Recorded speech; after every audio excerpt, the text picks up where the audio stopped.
যিটো জায়গাত গাড়ী এক্সিডেন্ট হৈছে তাত 100% সংখ্যালঘু এৰিয়া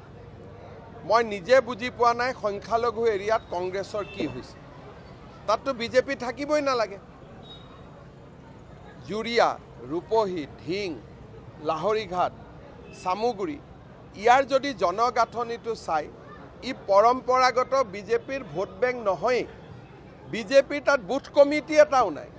এতিয়া কংগ্ৰেছে কৈ থাকে যে বিজেপি আমাক আক্ৰমণ কৰিছে তাৰমানে বিজেপিৰ যদি পপুলাৰিটি সেইবোৰ জায়গাটো সোমাই গৈছে তেতিয়াতো বৰ সাংঘাতিক কথা হ'ব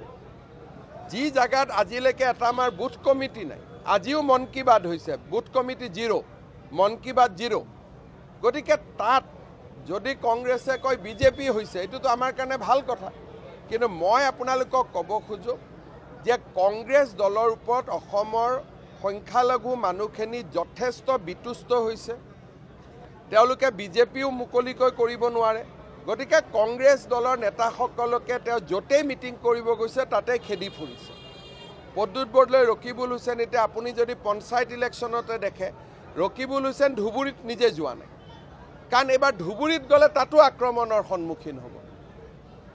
য'ত 10 লাখ ভোটত জিকিছে আপোনালোকে চাব আজি কেইদিন হৈ গ'ল অনাই বনাই ঘূৰি ফুৰিছে ধুবুৰীত দেখা নাপায়